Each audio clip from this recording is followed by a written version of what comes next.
are now listening to the War Report Podcast Network.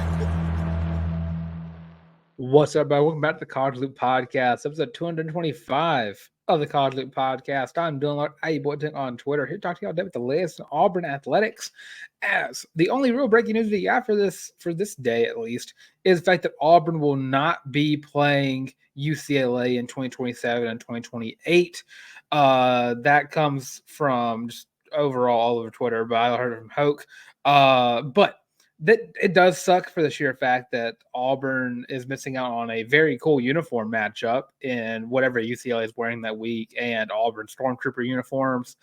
And I've always loved whenever Auburn plays those out-of-conference P4 teams. And I did like it when Auburn played Cal, and I do like the home and home between Auburn and Cal, but you do miss out on the fact that you don't have to stay up until 2 a.m. to finish an Auburn football game. So that is the diamond in the rough part of it. But overall, I don't know who Auburn will be placing them with. I'm sure I've said people will say that they might leave room for maybe a ninth SEC team on the schedule or just another P4 team. I wouldn't be opposed to that. I love whenever Auburn is playing teams out of conference like this, not like the G5 or the FCS level teams, but I would love an Auburn it's struggling to think of on top of my head, like an Auburn Miami game or Auburn Washington State. Like those games are really cool to me, and it feels like we get them every year, but sometimes you just you get the big ones. Like Penn State was a big one. And just games like that. USC, I guess all the way back in 2003, that would have been. But overall, that has been like the biggest news headline of the day of the past 2 days. Since last time we met, last time we talked about the Deep South Oldest Rivalry preview, which I'm not the most confident person about. I do know a lot of people in the comments were talking about how close that game will be, which I'm not opposed to it being a close game. I'm just not too privy on Auburn going into Sanford and taking down the Bulldogs. But there's been some rumors going around recruiting-wise that I'm not confident in my knowledge of enough to go in depth about it. It does concern Juju Lewis, and I do know there's a kind of an understanding that he might not be Auburn's number one target anymore, because I don't think that if he flips from USC, he'll be coming to Auburn. It's now pretty much, I think Indiana and Colorado are two teams that are like really in the mix above Auburn now. Indiana being a team I was very surprised to have caught that in his recent Instagram pictures where the Auburn football, him kissing that was mentioned, that blew up Auburn Twitter, but seemed to ignore that fact. But with that, today's meat and potatoes of today's episode is the fact that we are previewing Auburn's offensive line, position that has been one of Auburn's weak points over the past few years. It's just been an absolute abysmal position group since 2018, really. When you look back at 2017, had guys like Braden Smith on it, a guy who's still in the NFL, who's still a starting contributing member to that Indianapolis Colts offensive line. And then after that, you kind of get sack happy. You see the decline of Jarrett Stidham's progressions because he doesn't have time in the pocket. You see Bo Nix have to run all over the place trying to make plays, which, I mean, did win you the LSU game in Death Valley for the first time in over 20 years. But you finally get to see an offensive line be somewhat what's the word I'm looking for here? Helpful to the quarterbacks last year. It didn't mean they didn't do too much, but a lot of last year's offensive line woes were from penalties. Like holding and false starts happened so often. I could write a novel on how many times last year Auburn lost out on big plays because of holding calls, because of, I know you don't know because of false starts, but a lot of momentum was lost last year due to the offensive line woes. And you're going into this year with kind of maybe a little bit of a new look offensive line. Four of your five starting linemen right now are guys you remember from last year, but I want to say only three or only two were starting members of the offensive line when the season started. Jeremiah Wright was one of those two, and Dylan Wade Dylan Wade, of course, has moved from tackle to guard now. His probably more comfortable position to be playing. I think he's going to do very well at the guard position. So I'm very excited to see how he does there. Jeremiah Wright dealt with some injuries. I'm still very high on Jeremiah. He has got the size, the build that you want from a guard.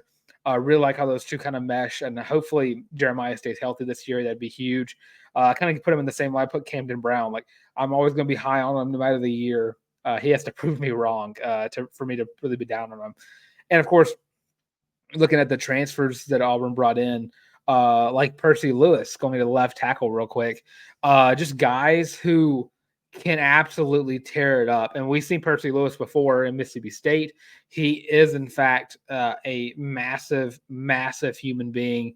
I think around 340 pounds, if I'm not mistaken. He is huge and just an absolute just monster of a human being. 30 there I got it pulled up. 6'8", 345 pounds. Probably one of the biggest offensive linemen Auburn has seen in a hot minute, probably since Prince Tega came through to the Plains. But he was like the biggest pickup for Auburn over the offseason for me through the portal, just because I feel like that really adds to what Auburn is aiming to get to. Where because championships are won through the trenches. Games are won because of the trenches. The middle of the field is the most important part of the game, no matter what. Whatever happens between the D line versus the O line, that determines the game, no matter what. And Percy Lewis, I mean, that's a dude that's going to be really hard to move. On the other side of him is, of course, Xavier Miller, a guy who, like it or not, is very talented, but was a guy last year who was a lot of the issues with the penalties. And it's because Xavier's a raw talent guy coming in from the JUCO ranks from last year. Just very raw talent. If you can develop him into something, he's going to be special. That kind of player is what Xavier Miller is, and kind of looking at him as just an athletic tackle is, I mean, very promising. There's not a doubt in my mind that Xavier under Jake Thornton can't emerge into a all SEC caliber tackle just because of size alone. I mean, his nickname is, of course, Too Tall. But I mean, at that point, that's kind of like the weakest part of the offensive line is the fact that you're banking on the development of your right tackle, which of course isn't your most important part of the offensive line, which is probably the blind side blocker, left tackle. But kind of looking at that, I mean, Xavier is going to be last year. He's kind of this offensive line kind of moved around a lot. There was Dylan Wade was playing guard and tackle. Gunnar Britton was moving from tackle to guard. You saw a lot of mixed packages with this offensive line, and this year you finally have a lot of depth. I mean, you have guys like Tyler Johnson, you have guys like Dylan Senda, and I'm blanking on the kid from Akron that Auburn picked up off the top of my head, and it's going to bother me till no end. Ronan Chambers, there we go.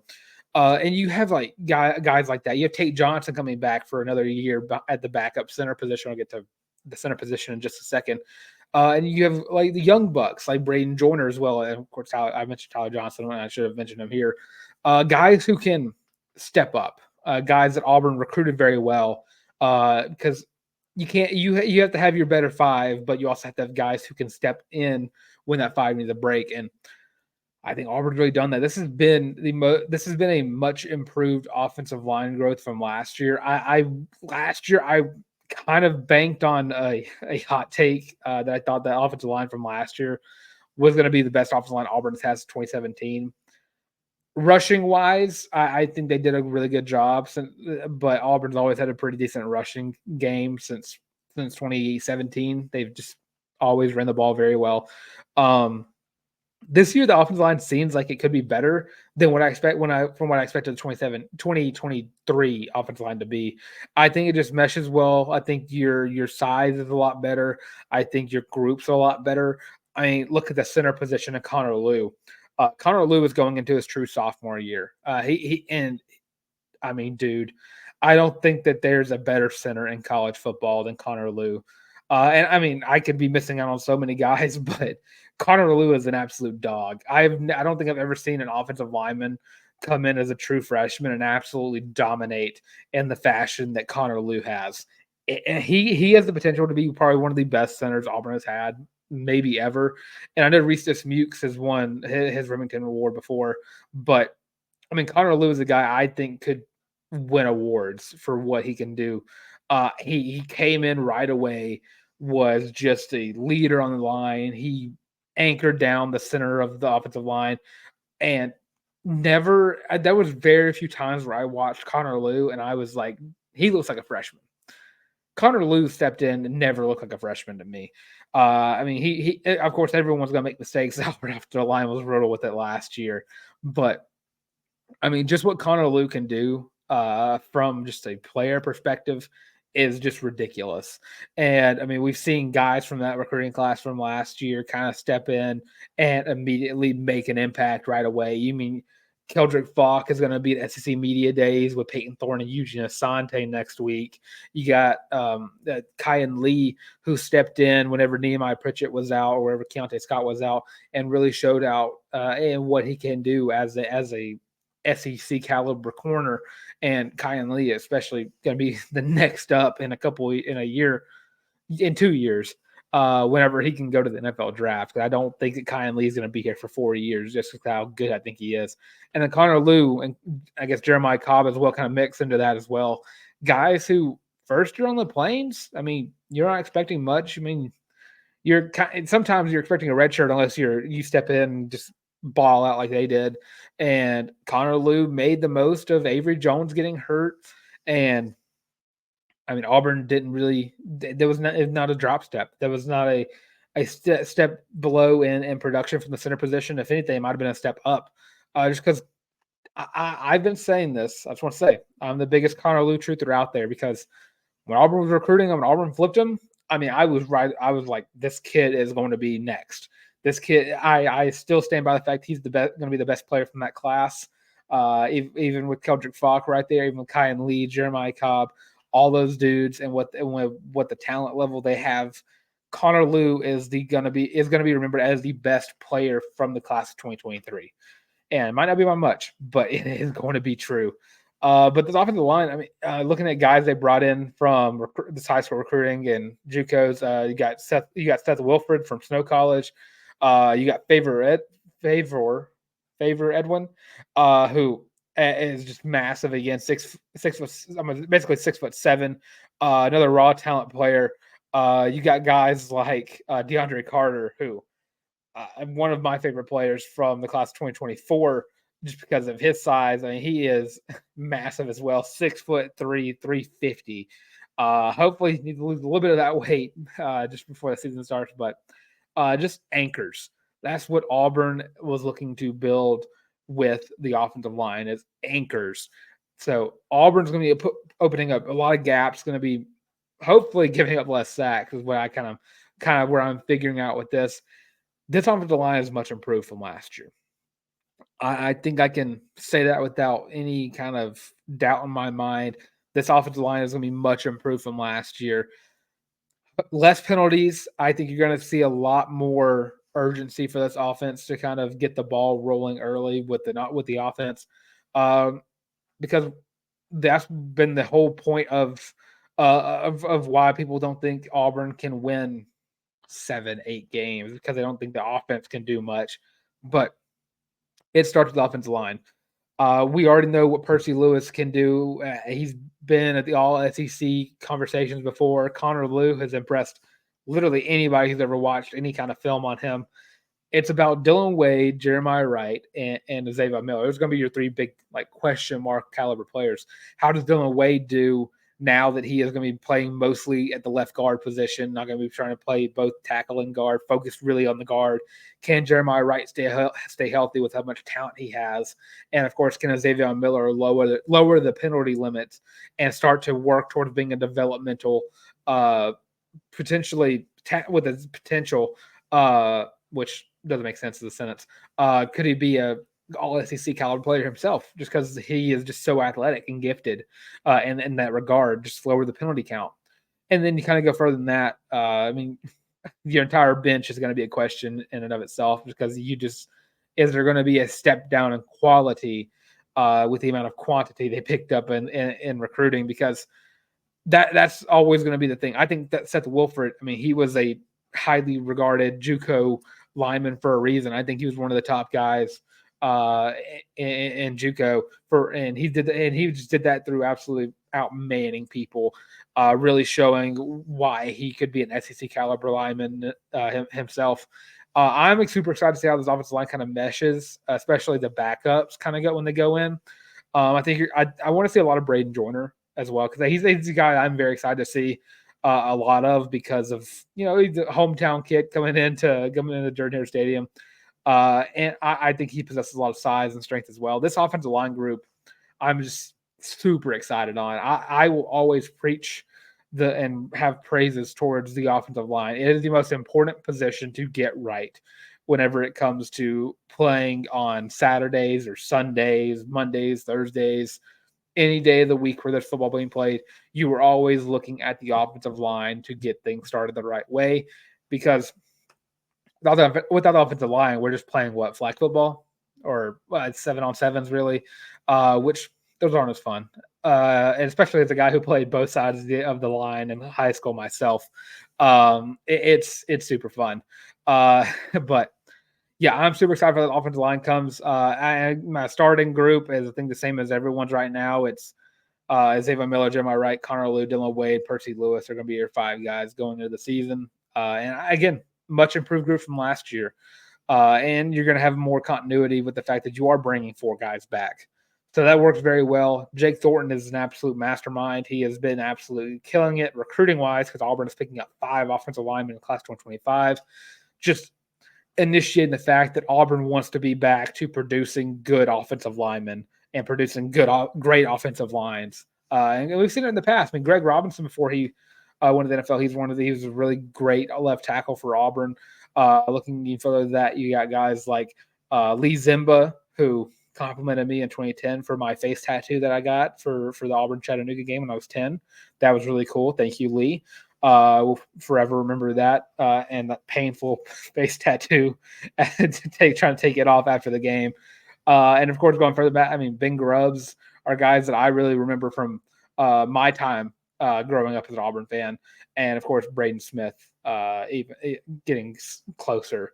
And you're just remembering guys like that. And I mean, the last few years, Auburn's had talent come through at the offensive line position, but never really emerging as anything like too special. So I'm super excited to see how the offensive line comes and plays this year. But again, it's going to be a shorter episode because there's not much going on. Off seasons are rough, and we are still 51 days away from college football. But that'll do it for this installment of the College Loop podcast. We might get to 20 minutes if I take long enough in the outro. But before I let y'all go, I almost forgot yet again. Here's the commercial for our merch. And when I get back, I'll do a little ad read, and then we'll get out of here. Are you tired of having to rummage through just clothes after clothes after clothes looking for something to wear? Are you tired of your friends making fun of you for your terrible fashion sense? Well, do we have the shirt for you? Go to thewarreport.com, get your laptop out and do it right now. Go to the shop and get your very own Feelin' Loopy t-shirt as well as your college loop hat, and you can get both of them for only $25 each. Plus shipping and handling, of course. But with that, now back to your regular scheduled program. Yeah, of course, that's thewarreport.com. Go to the shop, and on first page, college loop hat, which I'm currently wearing right now. And of course, Feelin' Loop t-shirt on the second page. Most comfortable shirt you're ever going to wear in your entire life. Mine's currently getting packed up because I'm about to head home. But the most comfortable shirt you're ever going to wear in your entire life. I cannot overstate that enough. 100% guaranteed. I'm going to be buying me a second one in a little bit, just because I just love the shirt so much. I'm going to collect every colorway is what I want to do. And of course, college loop hat. I wear it all the time. I love it to death. One of my favorite hats that I have. And that's meaning a lot for me because I have a lot of hats. As y'all know, I have over 100 hats that I'm aware of. But of course, with all being said, that does it for this installment of the College Loop podcast. I am Dylan Larck, able on Twitter. Of course, I'm on Instagram as well at Dylan Larck at DYLANLARCK. And of course, remember right here on the College Loop podcast, we should like, comment, and subscribe. Leave your thoughts on Auburn's offensive line. What do you think? How many sacks do you think this team will give up in total, and why is it not a lot? I don't know what the numerical value of that would be. That would be a question I would ask you. But actually, here you go. Who do you want Auburn to schedule for an opponent 2027, 2028? Who would be a fun opponent to watch Auburn play? For me, I love when Auburn plays West Virginia because that's my family's from is West Virginia. And it's always fun, the banter that goes on between us and them whenever they play. Of course, Auburn does have the most recent win over West Virginia in football at the very least. But thanks for tuning in for the Installment of the College Loop podcast. Again, Dylan Larck, I just said all that again. But if you're trying to see my face right here on YouTube, which like, comment, subscribe, you can go check us out on Spotify, Podcast, and Amazon Music. All of us at The College Loop. And, of course, on social media as well, on TikTok, Facebook, Instagram, Twitter, the works. All of us at The College Loop as well. But, of course, all being said, thanks for watching. War Eagle. And, again, this has been the College Loop podcast.